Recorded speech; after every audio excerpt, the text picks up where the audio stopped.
I would argue again, this is one of the greatest franchises of all time. Yeah, I think it's like the best combat system in any Final Fantasy game ever. It's not just game of the year, it's game of the generation.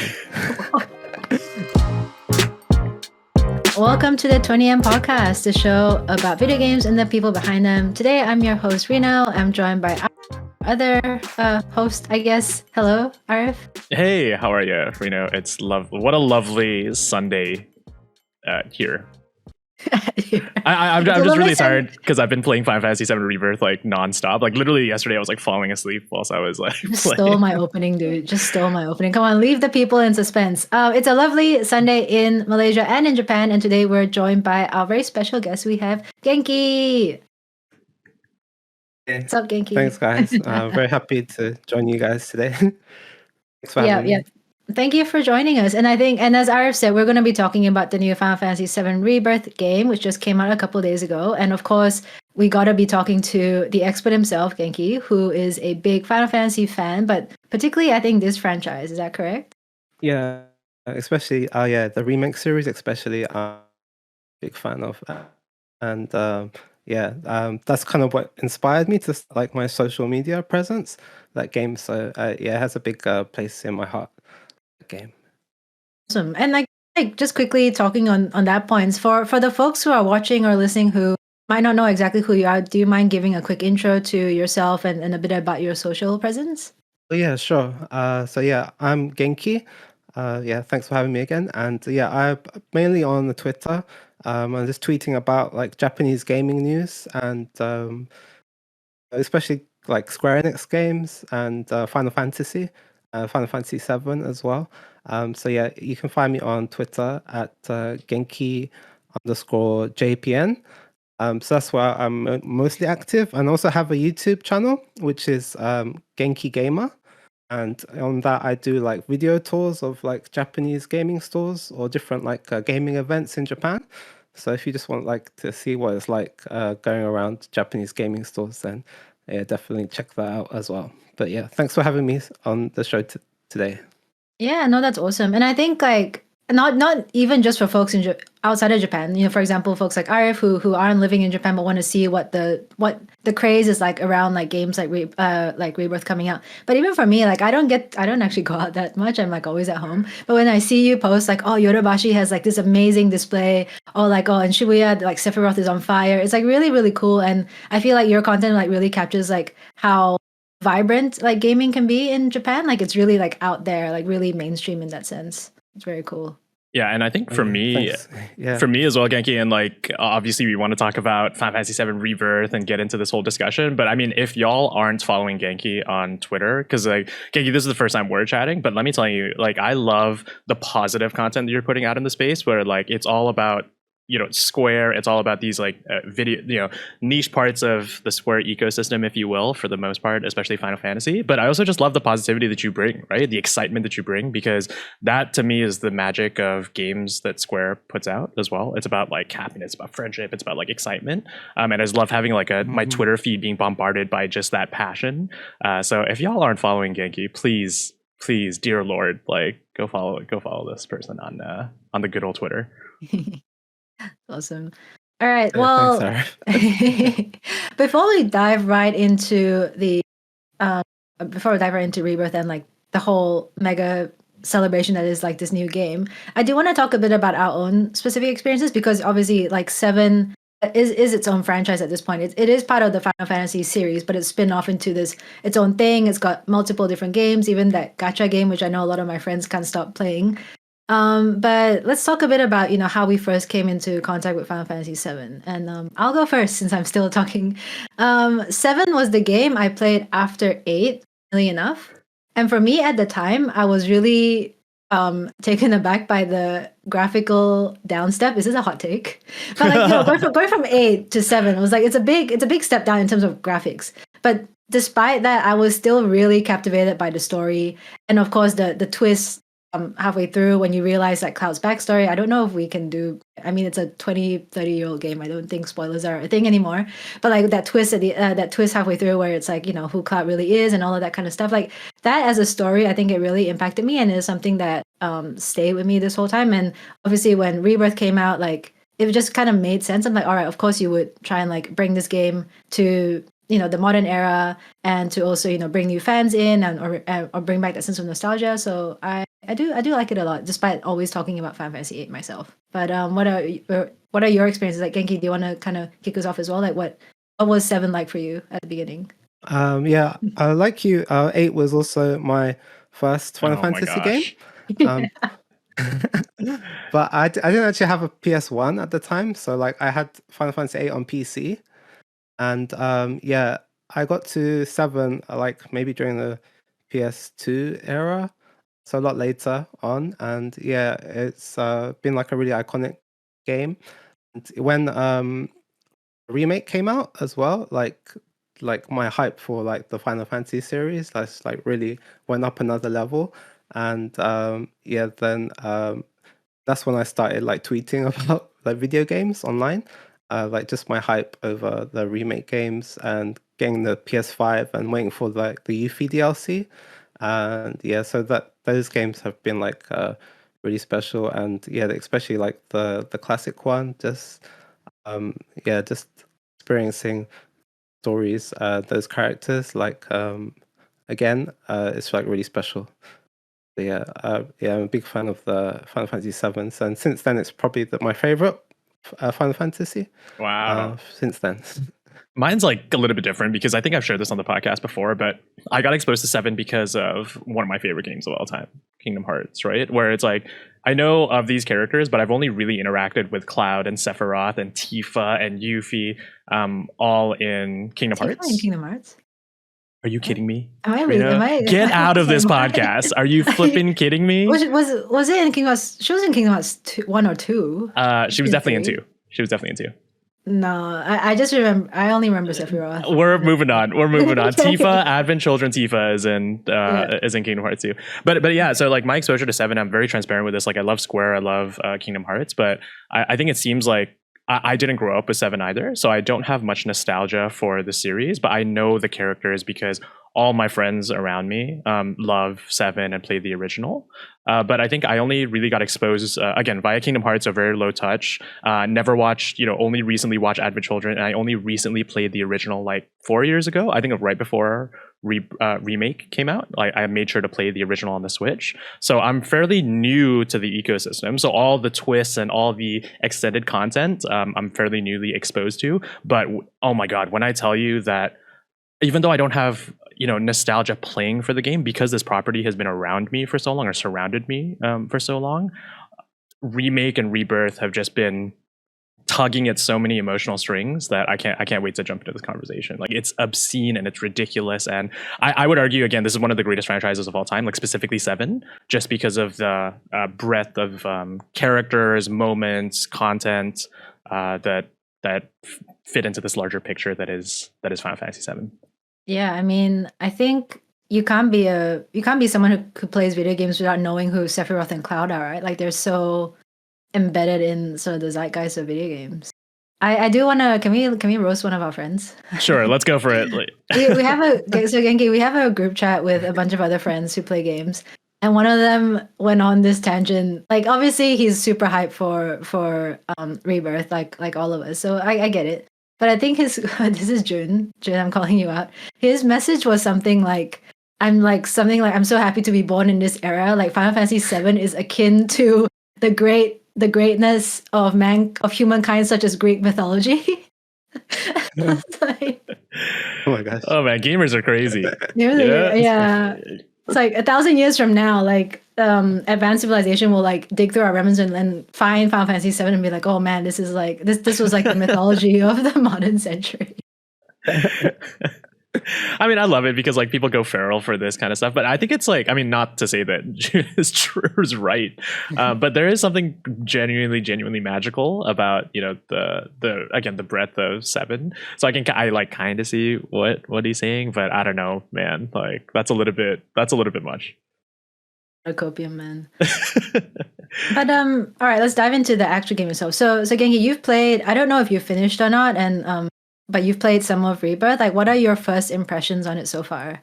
Yeah, I no way I've finished it. I think the game's like super long, and but yeah, it's super good so far, and it's just really exciting seeing how much content they've actually managed to pack into this game.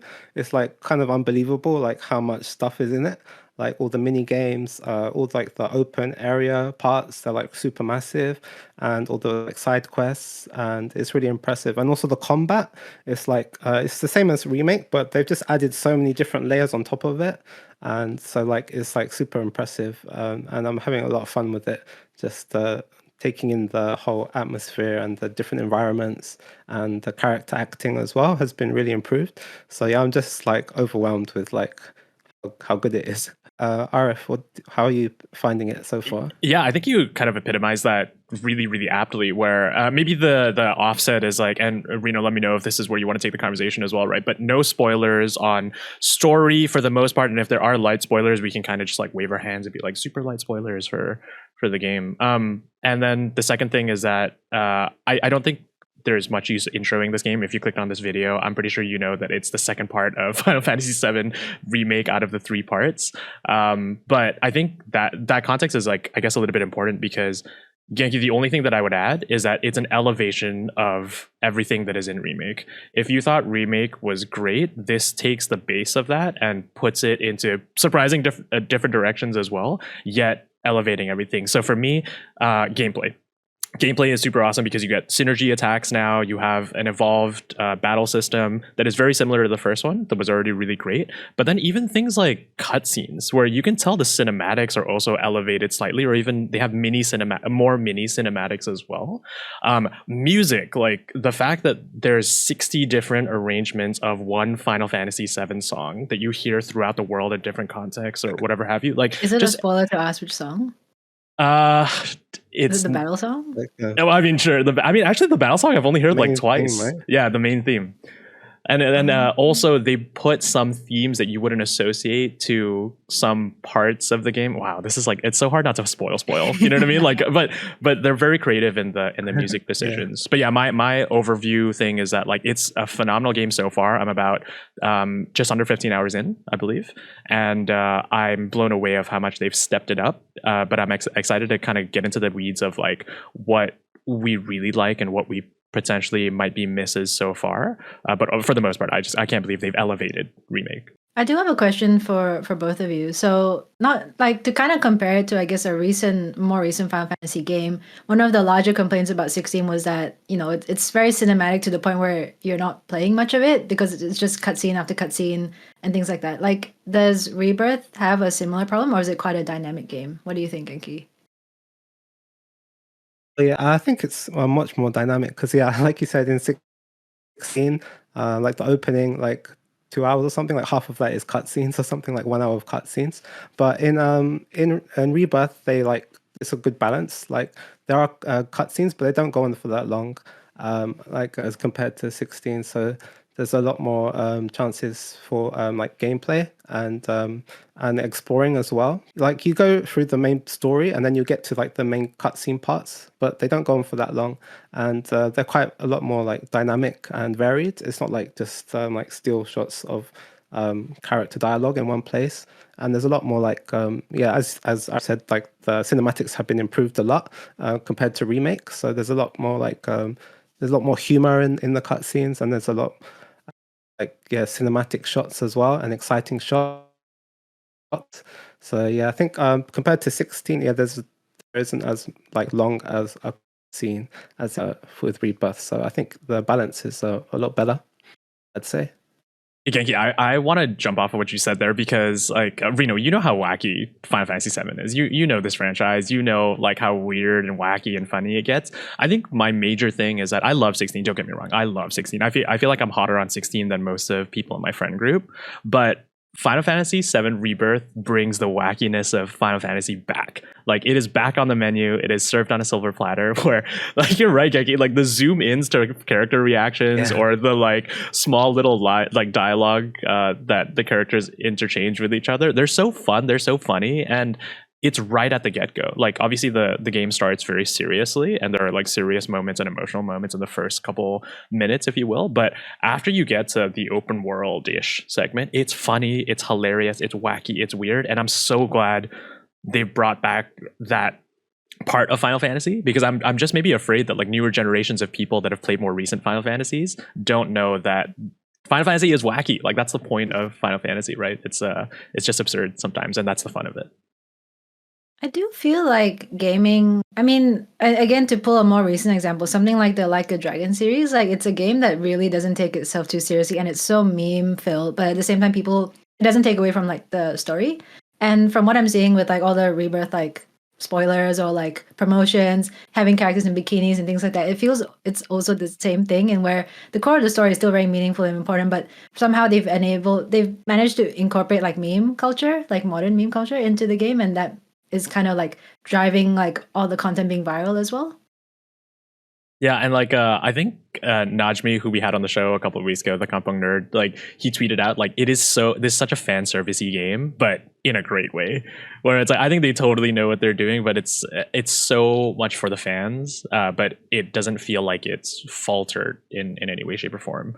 How do you feel about that, Genki? About the like integrations or the fan servicey moments, or maybe those like servicing TikTok and Twitter kind of aspects of Final Fantasy VII Rebirth? Oh yeah, yeah. I think it's really cool. Yeah, there's a lot of that in there, and yeah, it's really funny. Like just to see how like the characters do a lot of overacting, and like they're really over dramatic, but it just adds an extra sense of like humor to the game, and yeah, it just makes it like really wacky, as you said, and it was just really fun. Like there's just loads of parts where you just burst out laughing, like in the way the characters react and the way they interact with each other as well, and like yeah, the character interactions, they're like really funny, and yeah, they've been like really improved upon the last game. So yeah, for fans of like the characters and the world, it's like just really amazing to see these characters portrayed in like so expressively. Yeah, it's really cool. Just to dive in a little bit more into, I guess, the battle system, because I think both of you said it's very similar to Remake, or it's kind of like a step up from Remake. But like for the folks who haven't played at all, like how would you describe the battle system?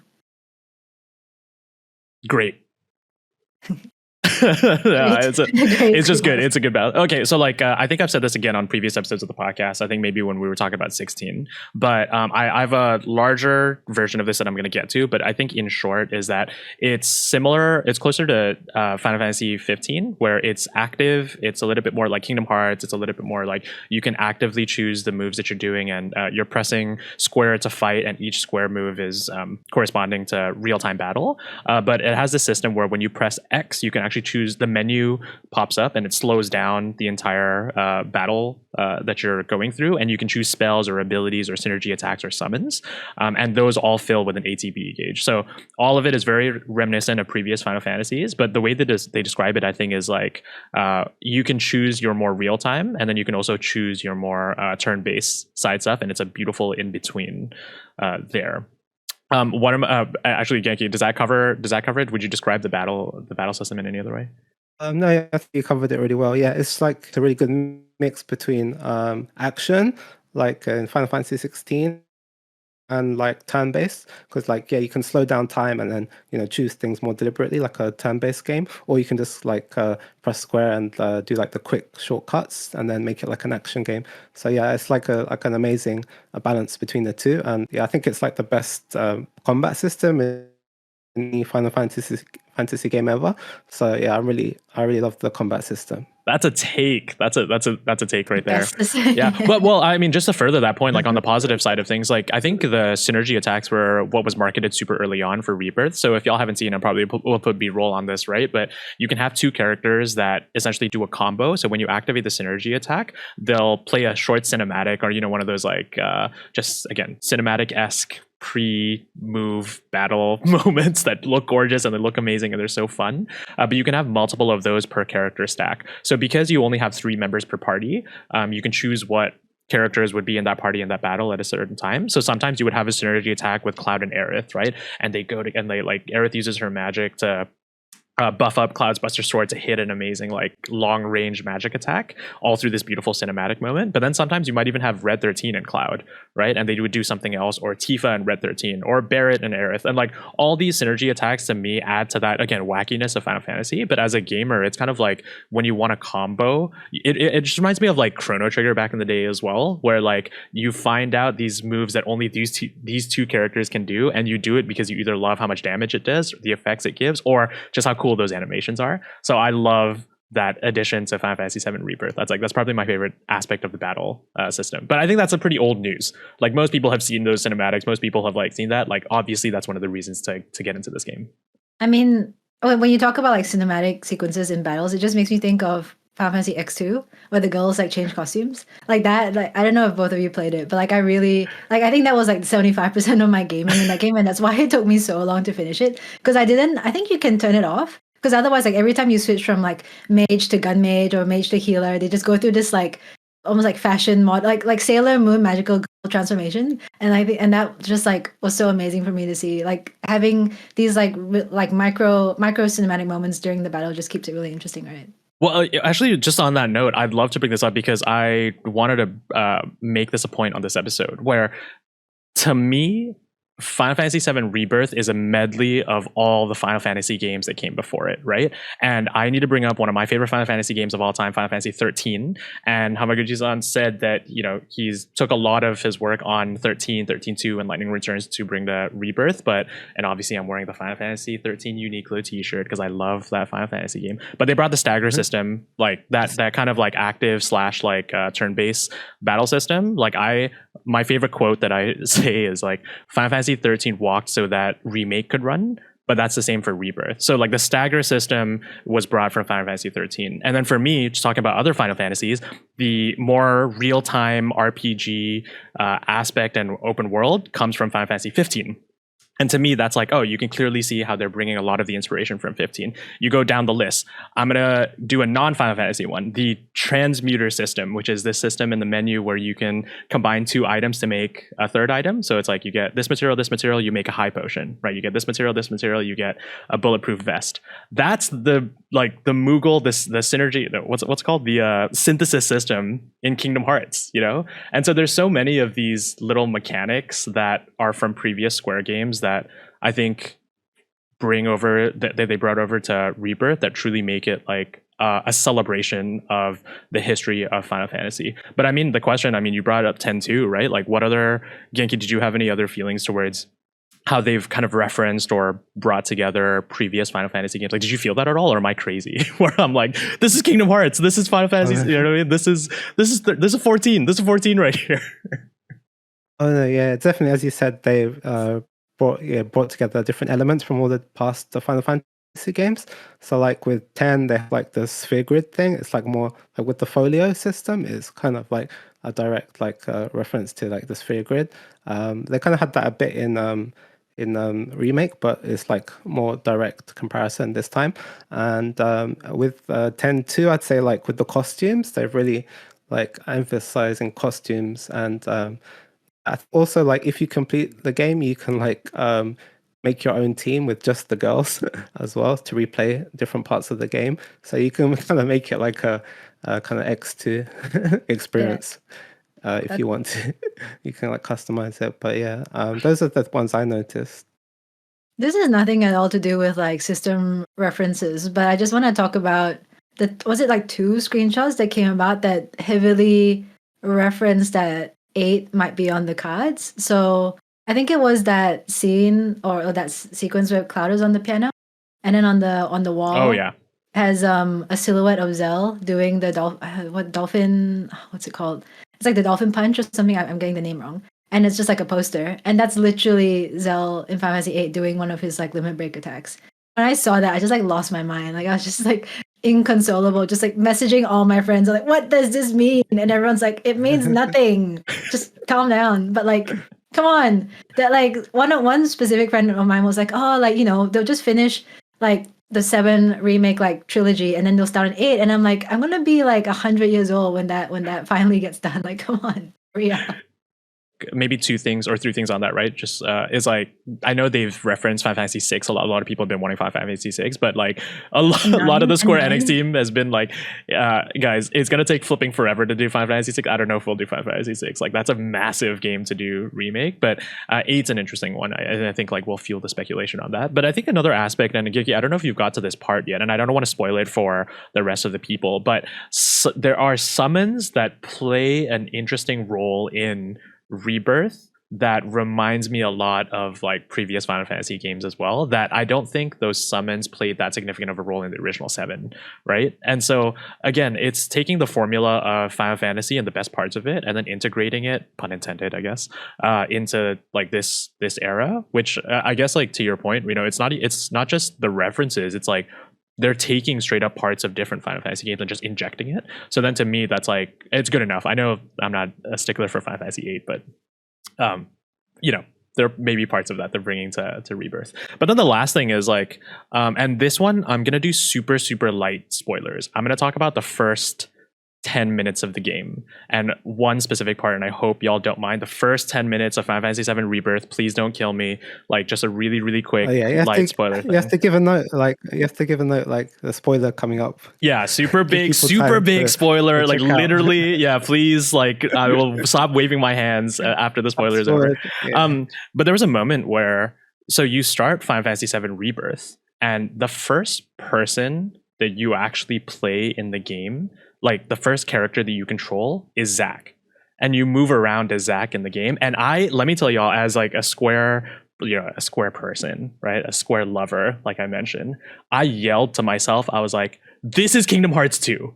Like I literally yelled to myself, this is Kingdom Hearts 2. It's like, it's where you play as Roxas. Oh exactly. Like Roxas is Zack to Sora. So I yell, and I joke, and like, I know this is funny and absurd or whatever, but I genuinely yelled that to myself whilst I was playing it. I had the biggest smile on my face. But to me, again, that goes to this topic that we're talking about, where there's a mishmash of all the beauty of Square titles and properties that they're putting into Rebirth, and I can't wait to see what else there is beyond my 15 hours. Arief will do anything to put a Kingdom Hearts reference. Just letting you know. It's like the bingo for every episode. All right, let's get into a slightly hotter takes right now. Yeah, let's do it. Exactly. What is something you didn't like, or what is something you don't like so far about Rebirth? Genki. This is the cancel Genki session. Nothing I don't like. No, wait. What don't I like? Everything's so amazing. It's hard to think of anything you don't like. Maybe okay, yeah, there is a thing like there are parts of the game that are like they're trying to make it more like a cinematic kind of like AAA PlayStation type game. There's parts in this game where you have to like walk at like a crawling pace. You can't like walk faster. Those bits I do not like, because there's a bit where like in the Nibelheim experience, I think Cloud gets injured or something, and like he's walking really slowly to get from the next area to next area, and like he can't walk faster. It's just like he's crawling like like that. So it's like really slow, and like that I don't like that stuff. It's kind of like copying like the Last of Us, or like, you know, those PlayStation cinematic game type gameplay experiences. But I don't like it when you can't like go faster than you should be able to walk and stuff like that. So that kind of stuff is probably like my only criticism of the game. But apart from that, it's hard because there's so much good stuff in the game. It's hard to think of other criticisms. Yeah, and then maybe like the triangle prompt. Like sometimes you have to be right in front of the item or like chest and press triangle, or the bench, and sometimes that can be a bit fiddly. Like when you want to pick up something or sit down or something. But and those are the only things. Everything else is amazing. Yeah. You're like, oh, I don't like that. We walk a bit slow, and the triangle sucks sometimes. Like that's how you really love this game. Thank you for indulging me. But for real though, like I think I feel the same way, where I'm like, my hottest take was going to be like, sometimes it doesn't feel great to play, and the two moments are that where two specific moments in the game or gameplay parts of the game is, number one, whenever you need to walk slowly and do stealth. It's so annoying. It's like, I think maybe the stealth is okay, but like you said, when you're forced to do slow crawls, like it's happened twice already to me so far in the first 15 hours, and I'm like, can we just accelerate this part? There's other ways to make me feel like I'm injured or slow. Where's the sympathy from exactly. exactly. Come on, guys. You're like, hurry up, Cloud. Like, come on, Cloud. I want to see stuff around. Come on. We need to get Vincent. And then the second thing is like the two PlayStation-y mechanics that, like you said, Genki, that I think is really interesting, where they're looking at third-party studios and seeing what they do to solve like game design and puzzle design mechanics, where the first one is the climbing steps. I know there was a joke of like, oh, the yellow climbing steps have infested Final Fantasy VII Rebirth, right? And it's true. Like, I think it's a little bit out of place where you climb like Nathan Drake or like literally every other first-party PlayStation Studio game. But then the second thing is like when you have to move a crate to either jump on the crate to get to the next level, or that moving crate mechanic I've seen so many different games, and I just don't think it's a smart game design thing, where it's like games are supposed to look, who the hell am I to judge like game designers and like how to make people feel in like these amazing games. Like, they're way more talented, but to me I just think it's a bit passe. So I hope that specific system doesn't go forward in games in the future, because I think it's just been done too many times. But at the end of the day, look, despite these small hiccups, Final Fantasy VII Rebirth does such a good job rebalancing the scales, where every single time I feel a little bit bored or down, or like, like they could have totally done this better, I fight an amazing boss sequence that's just like, how is this an early game boss cinematic like piece, you know? And it's just so beautiful. Or they hit me with the soundtrack that is a newer arrangement of Arief's theme, and I start to like get watery-eyed. And it's like, hey Arief, I know we have some missteps along the way and some stumbling blocks, but I'm going to tap you on the back and be like, but you love this series and you love this franchise, so don't worry. So I feel like it's a hilarious back and forth. All right. I want to do a couple. I already cried once. You Oh yeah, cried already. I think I know. That opening made me like a little tear, just at the opening of the game. Just one tear. And I'll take that even further. Yeah, like there's one part where like I like screw the Final Fantasy team, man. Like, I think there's one specific part where they want to make people cry, they want to make people feel emotional, and it's awesome and it's amazing. But I think that there's this 5-second moment where I feel like a lot of people are like, oh wow. Very, very cool. Yeah, I want to do a couple of like rapid fire questions for both of you, just as we're like winding up the episode. So let's do favorite characters. And Genki, I think anyone who follows you on Twitter should know who your favorite character is. But why? Why? I personally want to like, why is that character your favorite character? Let's get into it. I have two actually, but yeah, I guess like the avatar I use is like Red 13. And he's like, I use a little like the polygon avatar for him on my social media accounts. But yeah, I really like him because I just really felt like a connection to his story, and especially I haven't got to that bit yet in the Rebirth, but like that's one of the bits I'm most looking forward to is Red 13's story in Cosmo Canyon, and just finding about his father and stuff like that. But yeah, I don't know. I just really relate to the character overall from the original. Yeah, he's like, I don't know. He's more like a sidekick, but he's like really helpful and kind of wise character. And yeah, I don't know. I just really was drawn to Red 13. Yeah, and then my other favorite is Tifa, of course. Oof. This is a Tifa household, all right? This is a Tifa podcast. Thank you very much. Tifa's great. She was great. What about you, Arf? Who's your favorite character or characters so far? Lightning from Final Fantasy VII. No, I'm just kidding. I don't know. The Final Fantasy VII universe, again, like to me, it's really tough because I don't have deep affinity, but I think it's just I'm in love with Tifa. Get in line. I love Tifa. I know. But maybe one specific thing to Rebirth that kind of like furthers this is that, so just an FYI, there are relationship mechanics in this game that are new as well. And so you not only have the infamous State of the Golden Saucer, which I have not gotten to, and I can't wait to see what they change or what they bring new to the table on that side, but you have relationship mechanics where, if I'm not mistaken, if you unlock certain skills with characters, it buffs the relationship that you have with them, or if you do certain side quests that feature them or related to them, it buffs that aspect as well. So I think by the end of the game, or at significant parts of the game, it would do a check-in, and like things would change depending on how your relationship is with that person.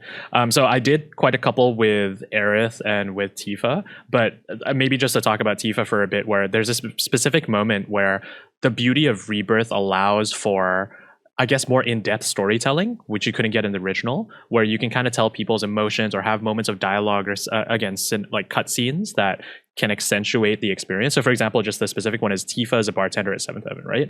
And I don't know if this is in the original game, but there's a small side quest that you do early on in Rebirth where she has an interaction with another bartender, and there's something so beautiful about that back and forth that to me makes me fall in love with those characters, where as opposed to reading dialogue on your old Final Fantasy VII, your original Final Fantasy VII copy, these moments where you hear the voice performance, you see the reactions, you have these new dynamics that perhaps weren't there original, just adds so much weight, even though it's a insignificant side quest and it's all about playing cards at the end of the day, right? Like yeah, it's beautiful. So I love Tifa. I love Tifa. There's no love for Vincent on this podcast. You're the only one, Rino. Please, sorry. Let me go ahead, Rino. Who is your favorite Final Fantasy VII character, and why is it Vincent Valentine? It's because he looks so freaking cool in the original game. Like he's on the cover of the cover art of the game, and I'm like, where is this character? And I'm like playing. I'm like, where is the freaking character? And he appears. I think I told the story to like our separate friend group, but like he appears and he's like in the coffin.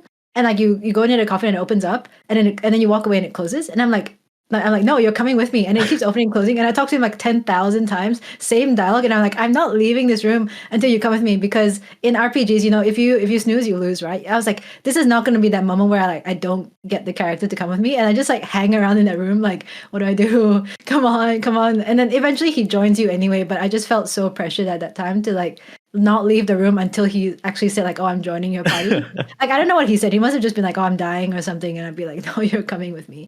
But I also like Yuffie. I think we talked about this. Who did we talk about this? I'm getting like mad deja vu. Like in the original game, like how you recruit her is like she's there and then there's like the save point, right? And like it's the devs knowing exactly like how maybe half of the player demographic is going to behave, which is like new character alert, I'm going to save and then I'll go talk to her. And that is like our downfall, right? That's literally like how she like mugs you. So I thought that was really smart. And I love how spunky she is and how she's outside of the ship wars that everyone else is part of. I'm like, I like Yuffie. Yeah, and I think Integrate does an awesome job kind of like building on Yuffie's character. And again, that's maybe the beauty of this, where it's not just a one-for-one remake, right? And it's where they spend time is really to pay respect for these characters, but also to have a new take where maybe Yuffie was like a little bit more of a side character before, but I feel like Yuffie plays such a more prominent role in this one. You feel it. So yeah, where's the love for Yuffie at, Just Tifa in the house. Yeah, shout out to Yuffie. But ships. I want to talk about ships for a second, because this has been the hot debate for Rebirth. Rino, I want to ask you, like, talk about the new direction of Final Fantasy VII. What's your like not just the canon ship of like, hey, it clearly seems that they're positioning Cloud and Tifa to be much more of a significant relationship in the remake kind of franchise. But how do you feel about the shipping on Final Fantasy VII? I mean, just to talk about the ships themselves, separate from the community, which I think can be pretty toxic and crazy online, but just talk about the ships themselves. I just think Tifa deserves so much better. Like, I don't know what Cloud is like in the upcoming game, but because I specifically rewatched Advent Children like sometime this year, I think maybe it was around January. And I'm just like, man, like, lady, he's so emotionally unavailable, and like you're strong and independent, you're like hyper carrying this entire movie. Like, you don't need Cloud. Come on. That's golden. What about you folks? You Tifa stans. You think she would do better with you guys instead? Genki, would you like to take that one? Yeah, maybe in my dreams, but no, it's not cool. I tried to stay away from the whole ship thing online because it's crazy and I don't want to get involved. But obviously, like Tifa is my favorite out of the two. But I don't have anything against Aerith or anything like that. But yeah. I think it's just it gets a bit crazy online, so I tried to keep away from like talking about any of that stuff online because I don't want it to get too like crazy, because the people are like, oh my gosh, they like put their whole personality behind the ship stuff, and like so I'll try to keep away from that. But yeah, I think in Rebirth they do a good job of like serving both fans of like Aerith and Tifa, and there's a lot of cool moments where they're interacting together and they're like really friends together. So yeah, hopefully it's like encouraging the Ship Wars people to come together a bit more. Yeah, you absolutely nailed it. And I want to give a shout out to my friend Carrion, who like is an Aerith stan, like violence, like everything about Carrion's personality is like Aerith oriented, and like she would cry and she would yell at anything Aerith. But yeah, you're right, Genki. I think the developers are poking fun at that concept that's been around for like 20 years at this point or whatever. But at the same time, kind of like you said, servicing both elements, where I have so much fun, Reno, where I don't even know who I'm going to choose at this point, like, because there are equal moments to both, if you will, and they also interact. The three of them interact in such a funny way. But again, it's a beautiful kind of like, hey, let's all have fun. Let's all like find hilarity and solace in all these moments. But also Tifa's the best. But just for the 20M podcast, just for the record, here on the 20M podcast, I'm gonna do my personal, like, as having stake in this podcast, as pouring blood, sweat, and tears. We will make the 20M podcast a Tifa podcast. I'm just looking around for and I'm like, I'm not gonna be here when the pitchforks come out. I'll defend it. All right. We're just getting towards the end of the episode. So who's your favorite out the two? We all have to. Because Genki's put his statement out, because we all got to get cancelled together. Oh yeah, absolutely. I personally relate more to Tifa. I don't know if I like want to ship her with Cloud, but like between the two girls, I prefer Tifa. I think we have more things in common. I think our personalities are more aligned, and also like I love, like, I don't know what they call it, pugilists, like her and like Zell, people who just like punch, like your enemy is like 1,000 kilo boss or something. You're just like, I'm gonna punch them up. Like that's just how I deal with it. That checks out. That explains a lot, actually. I'd love to unpack that on a future episode, Reno. Where do you want to end this episode, Reno? How do you want to close out our Final Fantasy VII Rebirth kind of early impressions? Just any final thoughts? Okay, here's a good one. And I think Genki's already cemented his answer. If I followed you accurately on Twitter, is this game of the year? ? Or game of the year so far? It's not just game of the year, it's game of the generation. Yeah, no, it's super good. It's super amazing, and there's just the amount of content, like the mini games alone, like I think the mini games can be game of the year in themselves. Just some of the mini games. Amazing. Like there's Queen's Blood, there's like a cool card game, and yeah, I think everything about it is just a massive improvement, and just the open world and the amount of content, like hundreds of hour content. Yeah, I think it's definitely easily going to be game of the year for me anyway. All right. Yeah, I think it's up there. I mean, like, again, it's really tough because, what have we had this year? Like, on my PlayStation right now, I'm bouncing between Persona 3 Reload, Helldivers, and Rebirth. And not to mention the amount of indie games that have come out recently, the ones that we've covered on the podcast so far, right? But like, I'm only 15 hours in, and this is 100, 40 ish, I think, is where people have started to finish it. Like the 50-hour mark ish is where people started to finish it from the review cycle. And then on top of that, all the side quests, it seems like, I think the Platinum says it's about like 200 hours to get, right? So this game is massive. I don't know where it's going to sit, but you can kind of tell they're trying to inch their way closer and closer and closer to Game of the Year every single time they put out a new Final Fantasy. And they're taking inspiration from other Game of the Year winners, like, Witcher 3 changed the entire world, right? So you can see so much of the Witcher 3 in this game too. But like, I don't know. I'm still feeling a little bit weird about it, where it's fun, wacky, and it's cool, but I haven't hit the, like, this is art, this is the pinnacle of Final Fantasy yet. But I'm sure as I get to the later parts of the game, they will deliver in some way. And I still don't know what happens at the end, as most people, the topic of Final Fantasy VII Rebirth, like what happens, what is the fate of XYZ characters, where does it specifically drop off, and will they change stuff or will they not? So I think that's where it's going to be more of this is going to be the game where I've already been chatting with like 4 friends at the same time about this experience. So if it's not Game of the Year, it's going to be the game that I talk the most about with my other friends, in a way where it's discussion based kind of like conversation, rather than just like, oh, do you like it, or how's this mechanic, right? It's just like, oh my god, the story, or stuff like that. So I don't know, long way of saying, like, I don't know where it's gonna sit, but I'm in for the ride. Very nice. Well, on that note, thank you so much, guys, for your time today. Thank you again, Genki, for being on the podcast. Everyone, make sure you check out Genki over on Twitter. So that's Genki_JPN. I'll let you do the plug again. I don't want to like mess it up. Oh yeah, thanks. Oh yeah, thanks again for having me. It was really fun to talk to you guys about Final Fantasy VII. Yeah, you can find me on Twitter at Genki_JPN or on YouTube at Genki Gamer. Yeah, so thanks so much for having me. It was fun, and can't wait to get back to play more Rebirth. Yeah, thank you for like stopping the game, pausing the game for a while and chatting to us for about half an hour. Like we appreciate it. I'm sure everyone's gonna like log off now and go back to play Final Fantasy Rebirth. Awesome. All right. Well, thank you all, everyone. Arief, you look like you want to say something? No, I'm just laughing. I just think it's awesome. And like legitimately, because I played earlier this morning, I recorded this podcast and I will boot it up like before I get some lunch later. Like it's Rebirth season, everybody. Like I'm excited and I want to have a lot more discussions about this. So drop it. Hey, what's everybody else's in the 20M community's thoughts on Final Fantasy VII Rebirth so far? No spoilers. Like let's have the discussion, because this, out of all games this year, I want to actively chat with people about. So let us know what you think about the game. So drop. But yeah, hey, tweet at us, man. Just put random thoughts like, "Hey, Chocobo, love it." Tweet at me that. Then I'll be satisfied for the rest of the year. All right, thanks everyone. Catch you all soon. Bye.